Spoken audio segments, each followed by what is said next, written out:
oldest, unreplaced piece of the Enterprise's hull.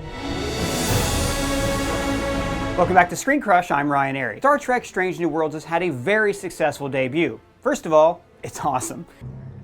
Hi. Second, it's the highest rated season of Star Trek ever. But what I appreciate most about this show is how it can be totally serious and hit the dramatic notes for the characters, and yet it's also a fun, zippy space adventure. We seek out new life and new civilizations. Cool. And of course, there are the nostalgia moments when it's a fun trip down memory lane for Star Trek fans like us. But when you step back and really look at this show, it's also the template for the right way to create a prequel. There are problems inherent in any prequel. We know how the story ends, pointlessly shading in backstories that no one cares about. But Strange New Worlds takes these weaknesses and turns them into strengths. We're going to explain how and also tell you exactly what made this season of TV so great. I love Strange New Worlds because it's fun. The crew are all having a good time exploring space, and we get to live vicariously through them. That's one of the reasons I love playing Star Trek games. There's a new one called Star Trek Timelines that I am loving, and they're the sponsor of this video. Timelines is narrated by Q himself, John Delancey, and features other actors from Trek. I'm afraid it's time to say goodbye to Captain Kirk and company.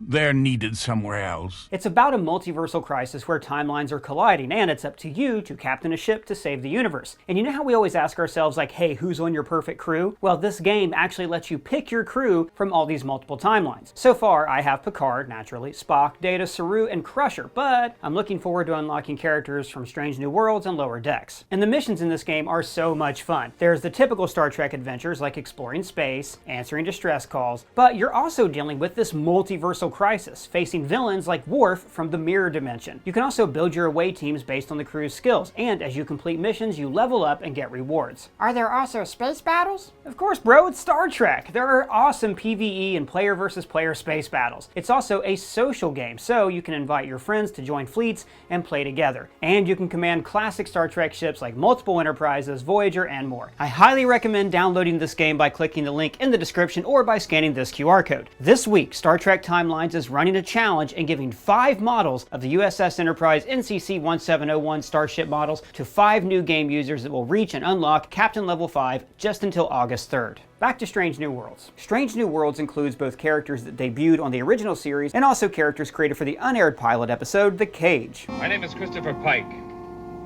commander of the Space Vehicle Enterprise from a stellar group at the other end of this galaxy. Now that pilot episode introduced Captain Pike, not Kirk, and a new first officer. These characters have been given a new life on this series. Now in a way, this makes Strange New Worlds the longest pilot series pickup in the history of television. And while many fans have been eager to learn of the adventures of the Pike-led Enterprise, Star Trek fans historically can be less than receptive to anyone trampling on their sacred history of our franchise. Don't you do it! But to really understand a perfect prequel, I mean to really get how to make a prequel work, the best example by far is Better Call Saul! Strange New Worlds is the Better Call Saul of the Star Trek universe. And don't worry if you haven't seen Better Call Saul. I'm not going to spoil anything about it or talk about it for very long. Strange New Worlds and Better Call Saul both excel at using the characters that you want to see more of without ruining the original series they came from.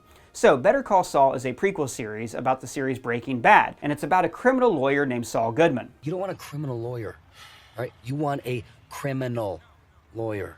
Much like how Strange New Worlds is a prequel series based around one character, Captain Pike. So on the series, we're introduced to Saul Goodman, aka Jimmy McGill, 5 years before the events of Breaking Bad.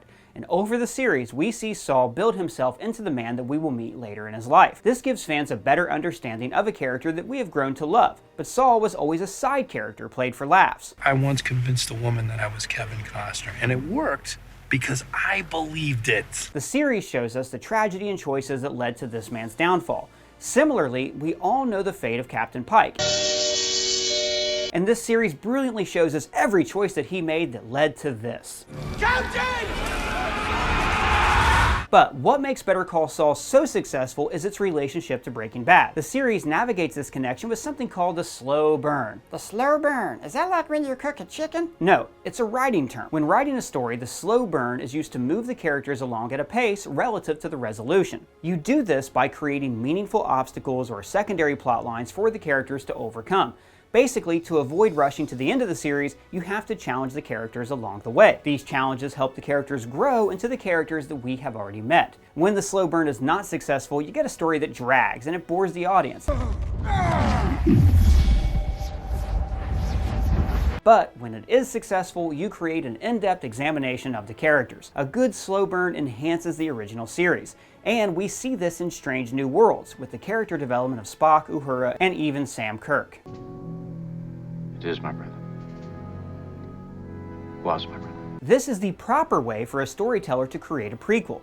You see, the audience already knows how the story is going to end. We know Spock becomes an ambassador and Uhura has a distinguished career in Starfleet, and that Pike's life is a tragedy. But Strange New Worlds shows us that a story is not defined by its ending and is defined by the journey. And what's more Star Trek than being defined by your journey? What's the mission?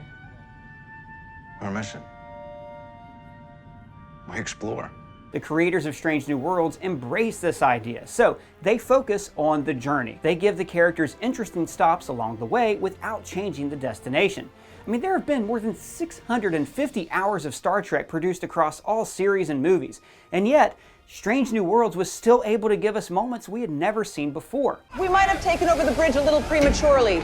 Our mutiny is still in progress. Strange New Worlds is successful because of the focus it places on its characters, particularly how it adds new depth to characters that we thought we already knew, like Spock. Spock is the character who is most synonymous with Star Trek, and Ethan Peck has played him brilliantly on Strange New Worlds. This younger version of the iconic character is still trying to understand the conflicting cultures within himself. You are a human, ruled by emotion. No, I'm not human. I'm not. And by the time we meet Spock in the original series, he's pretty much figured out the balance between his human and Vulcan sides. But in Strange New Worlds, we get to see this struggle firsthand. My feelings about Vulcan are not easy. On our world, I was forced to prove my Vulcanness. Any deviation was seen as proof I did not belong. The key to Spock's character arc is his relationship with a Vulcan woman named T'Pring, and she was also first introduced on the original series in the classic episode Amok Time.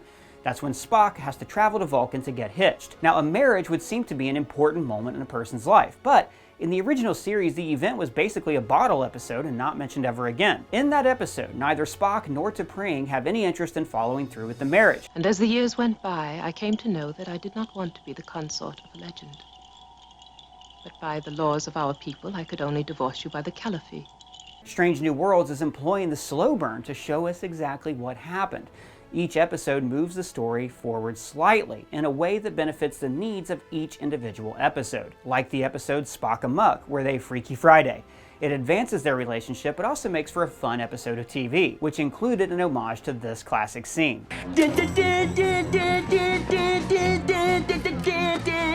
Sorry, wait, I meant this classic scene. Somehow Palpatine returned. No, damn it, I meant this scene.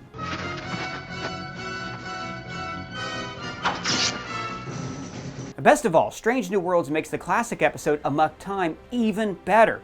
We are given a new perspective on Spock's marriage, and we see his motivations evolve throughout the first season, and especially in that 5th episode, Spock Amok. In Starfleet, I am accepted for who I am. Half Vulcan, half human. I am, quite simply, Spock.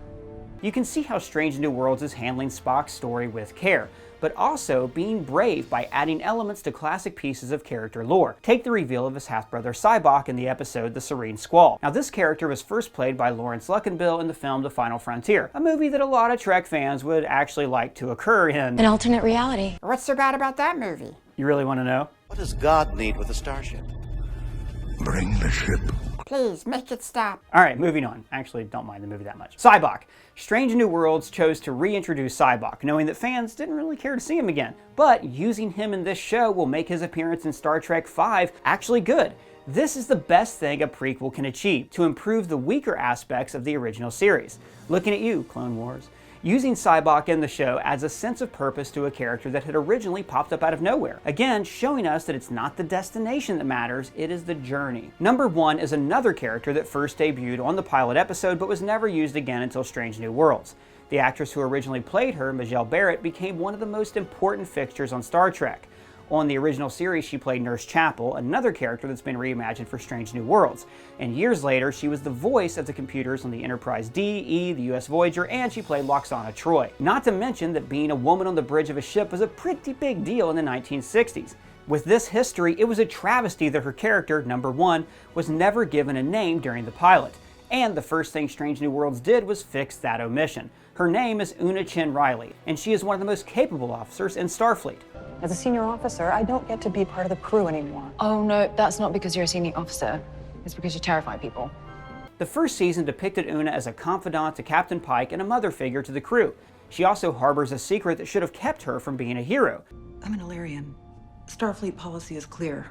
By not disclosing my genetic augmentation, worse, by enlisting in Starfleet, I've committed a Federation offense. But she uses her secret as a motivation to be a better officer. The season ends with her being taken off Enterprise after it was revealed that she was genetically augmented, which could explain why her character was not seen again after the pilot. Again, Strange New Worlds is able to add to this beloved, important character who did not get a lot of screen time or even a name when she first appeared. And they didn't even have to change anything about her story to add to her character. One character that did not appear on the original series pilot but gets a good amount of screen time on Strange New Worlds is Uhura. Okay, try and follow my lead. Bum, bum, bum, bum. Bum, bum, bum, bum. She is a young cadet still finding her place in the universe. In her first episode, she reveals that she is not sure she wants to be in Starfleet and that the Enterprise might be her last mission. Truth is, I'm not sure I'm actually all that Starfleet. Now, some people may see this story on paper as superfluous, since everyone knows that Uhura will end up on the bridge of the Enterprise under Captain James T. Kirk. Now, Uhura was played beautifully and bravely by Nichelle Nichols for many years on the original series in 6 films, and is considered to be one of the most powerful role models to come from television in the 20th century. By the end of the first season of Strange New Worlds, Uhura decides to stay on the ship after learning more about herself from Hemmer. Open yourself. Make a home for yourself amongst others, and you will find joy more often than sadness. Their relationship, although it's brief, is powerful. It gives the audience a greater insight to Uhura's motivations for the rest of her career, once again showing the audience a piece of a character's past that we were not aware of, but also not changing any aspect of the events surrounding her. But now, when we rewatch the original series, we know this backstory, and it deepens our love for the character even more. Captain Pike, though, is the best example of the success of Strange New Worlds because he represents the audience's point of view? That's right. Pike represents us, the audience. So by watching Strange New Worlds, we finally get to be Captain of the Enterprise. Sorry, I like Star Trek a lot. The story of Captain Christopher Pike is one of the most tragic stories in Star Trek. In the original series episode, The Menagerie, we see that after the events in the pilot episode, Pike was horribly scarred in an accident. His life was made even more depressing by the Discovery episode Through the Valley of Shadows. Pike is forced to touch a time crystal that allows him to witness this future years before it occurs. This means that now, on this show, he has to live with the knowledge that in a few years, he's going to suffer a terrible fate. Where do you see yourself in 10 years? So throughout the first season, he struggles with this knowledge. At first, he's content with not returning to Starfleet and avoiding the incident altogether. Then, he puts himself on harm's way on away missions that a captain should not even be on, because he's basically invincible, armed with the knowledge of his death. Later in the season, he starts to change his future. In the finale, he does alter his fate, and the result is catastrophic. An alternative version of himself assures Pike that he is not the main character of this story. Spock is. We all want to think our own future is important, and ours, yours and mine. It is. Just not the way you think. It's not about you. Pike and the audience learned the same lesson. Just because we know the end of the story doesn't mean that we can't create more good stories along the way. This is how Captain Pike is the audience. Every Star Trek fan knows what will happen to Pike, and Spock, and Uhura, and even Kirk. Oh my. But even though we think we know everything about these beloved characters, there's still more to learn. And Strange New Worlds is exactly that. New and interesting stops along the way of these cherished characters that don't rewrite their histories, but instead add volumes to them. See, every prequel is working against a ticking clock. We already know how the story ends. Usually the results are like winking nods or jokes. Why do I get the feeling you're going to be the death of me? But Strange New Worlds has the characters aware of this ticking clock. Pike knows that his time is running out, and this makes him live his life to the fullest. Pike's outlook makes Strange New Worlds a fun, zippy show with a premise that could have easily been very depressing. So because of this, fans don't have to worry about the series doing some kind of awful retcon just to fit the stories they're trying to tell. Instead, the writers are creating stories that add to the fans' nostalgia. And as a fan of this show, I can't wait to see what Strange New Worlds we visit next. And I just want to once again give a big thanks to Star Trek Timelines, both for sponsoring this video and for being such a fun game. Remember to scan this QR code or click the link down in the description to get started today. And we want to hear from all of you about this down in the comments below, or you can @me on Twitter. And if it's your first time here, be sure to subscribe and smash that bell for alerts. For ScreenCrush, I'm Ryan Airy.